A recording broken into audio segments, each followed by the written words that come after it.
point to, I don't know, I'm not inside that guy's mind, but that to me what made that even more disturbing of an encounter than it already was, to realize this guy was training other police officers in his interactions with the community. Yeah, no, I think you're exactly right. I hadn't seen that and hadn't heard that. But as I looked at the video, my thought was because there were people saying, well, he says he can't breathe. It seemed that, he's like exhibiting, what, I've got this power. And it's so interesting because the people who were saying, hey, he can't breathe, although they said that they didn't do anything other than say that. The police officers didn't do anything like say, hey, can you get off his neck? The guy can't breathe, and it's not necessary for you to be there. And I think a lot of times things happen and we are silent because we don't want to get involved, or because, for whatever reason. Now who knows, the pedestrians that might have seen it, maybe they're like, well, all I can do is say something, because if I move toward him, it may happen to me. That's right. So we become fearful. And then, to the extent those other officers are looking at that and saying, nah, that doesn't look right, they didn't say anything. Right.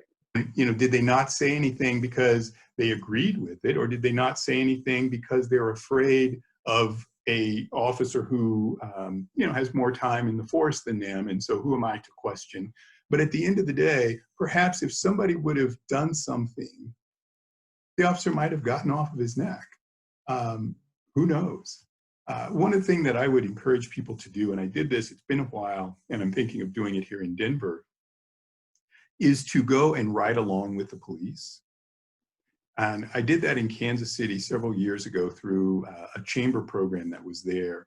And you show up, and I did it for a whole shift. And it was, I don't know, it was a night shift, and I got off maybe at midnight or something like that. I think it'd be good just to see what they're responding to. Sure. But I think it's good for them to have, police officers to have others, to have that dialogue. Well, why did you do that? Well, what kind of a conversation could that have been? Could it have been, my experience was good when I rode along, but I also realized how many different things the police are, involved with. But there was a time when there was a drug bust, and we were far, I think it was far away from it, but the excitement of getting the call over the radio, there's a drug bust, so the police officers I was with, they, put the flashers on and they're going, and they ended up, getting it resolved before they got there. But we then went to lunch, and one of the chiefs was at the same place, and he was asking, why were you going so fast? And so some of it, I think, is the excitement, the adrenaline. But I do think that would be something I would encourage people to do. Go right along with the police for a shift and have dialogue with them. See what they do. Let them know who you are and those types of things. I think that's fascinating, and I'm glad that you've suggested it. I will say a lot of my friends and family are very pro-police and are having a tough time questioning whether policing ought to be done differently. And so, to that crowd, there's not exactly a ride along on the other end of that, on the receiving end, so much. Right. And so I'm trying to figure out what it'll take to be able to see interactions with the police from the African American perspective. And part of that for me has been asking my friends that I talk to, what experiences have you had with the police? Obviously, you got to do the ride along, and that was great. Have you had negative experiences with law enforcement, or as your family, growing up? What experiences have you personally had that you're willing to share? Yeah, I've gotten pulled over for things that, I question. And, I taught my sons early on, I'm like, it's a balance between being respectful, understanding your rights, asking the officer, why did you stop me? And so not being afraid of that. But I tell you, as they got older and they were out on their own, my fear was, are they going to get back safely if they get stopped? But so when I do get stopped, and I've not gotten stopped now in a while, but when I did, and my sons were in the car with me, I told them exactly what I'm going to do. So I'm going to keep my hands here, and I'm going to ask the officer why I got stopped. And I do that every time. Why did you stop me? Now, if I know, I'm not going to ask you that, but Right. I think like one time, an officer said my tail light was out. And I said, okay, or my brake light or something like that. And so I said, I understand that's why you stopped me. I, didn't know that it was out, but I want to go with you to check it. So I said, I'm going to have my son come up to the front seat, and I'm going to have him push on the brake as I go back and look. And the officer was fine. We went back and looked, and when we went back and he pushed it, the light came on. Now, I don't know if the light was off or not, but it came back on, and he go, oh, I'm so sorry. When I saw it, it didn't, blah, blah, blah, blah, blah, blah.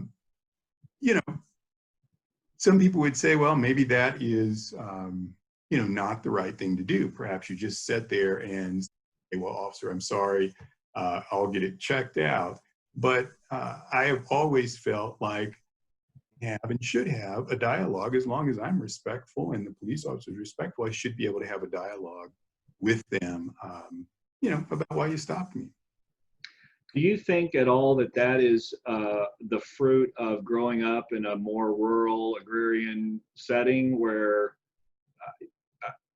I know I'm from a small town in Texas, and the county and small town police tended to be a little more laid back with things about traffic stops and interactions. That was my personal experience than downtown Dallas near where I went to college.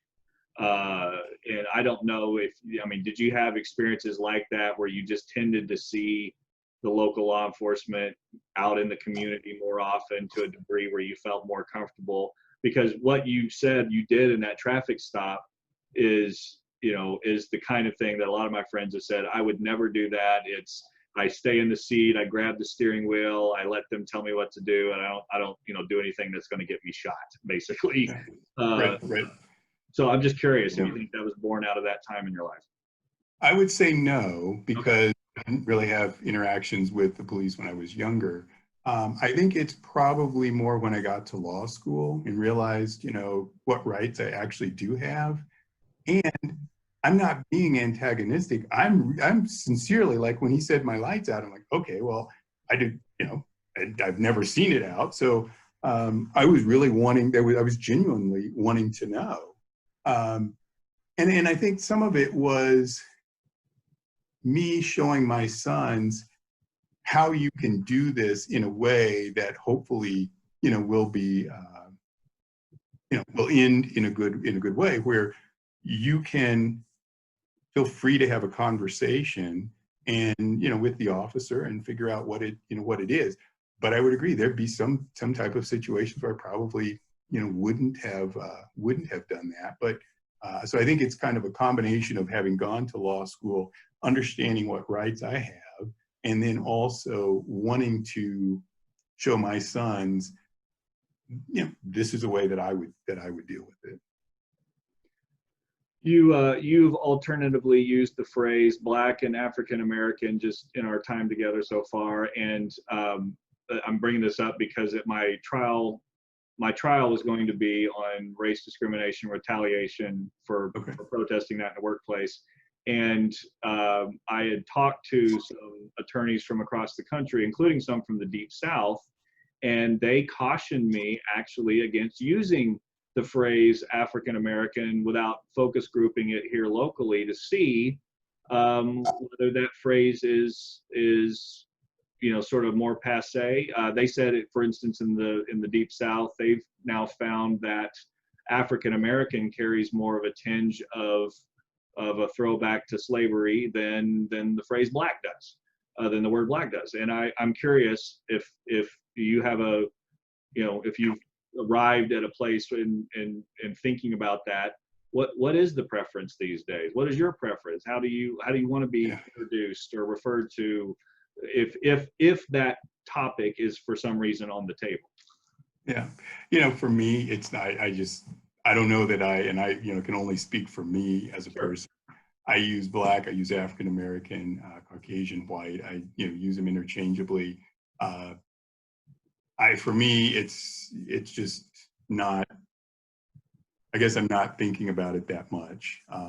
I feel very free in having conversations about race with people of all different backgrounds, and sometimes I think we can overthink things a bit, and is that the right term? And and I'm not saying don't be cautious about that, or be aware of that, but I would hope that in the conversations we're having, we're not stifling those conversations because we are fearful that if I say Black, he's going to be offended, or if I say African American, I think people would generally say, well, hey, don't call me African American, call me Black. And if that's what they prefer, then that's what they prefer. But for me, it just doesn't. I'm not. I guess I'm just not constrained by either. Okay, that's good to know. I appreciate that. Mm-hmm. I've been really trying to read and catch up on things that I've missed, and as someone who does employment law, and I've worked on probably at least 24 cases involving African Americans in particular, either from a discrimination or a retaliation standpoint. But realizing that's literally the tip of the iceberg, right? That's just such a tiny piece of it, and I'm seeing it long after the fact. It's like it's not something I'm in the middle of, and so having to grapple with some of these issues. One pushback I've seen recently again is this idea of comparison. The rejoinder is the what about rejoinder has been, well, what about Asians who live here? They don't seem to have the same problems that African Americans or Black people do in pulling themselves up by their bootstraps and building the American dream. Why is that? And for me, two things have popped up in my head, and I want to hear if this resonates at all. One is, by the time America was founded, the Chinese had invented gunpowder. Like the culture difference is they're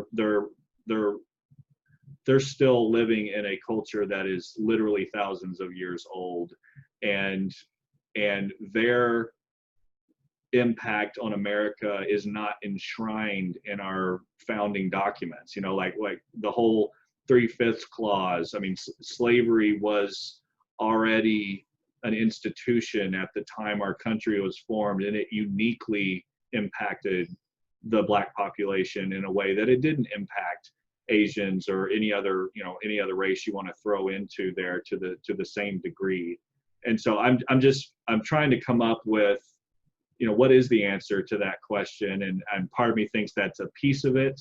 But when someone says, well, why is the Black community still struggling when look at all these Asian immigrants that have done so well for themselves? What comes up in your mind and heart when you hear that is saying not the same thing? Yeah, and that's kind of what I would say. It's not the same thing. I think people sometimes want to look and make those comparisons. The way Blacks came to this country and the way they were treated through slavery and then even after slavery, and I'm not saying that other people who come to this country haven't been treated poorly, but I don't think you can take that experience away, where you were owned and you were sold, and you could have a family that was sold off, and so there's you know, just whether it was intentional or not, a breakdown of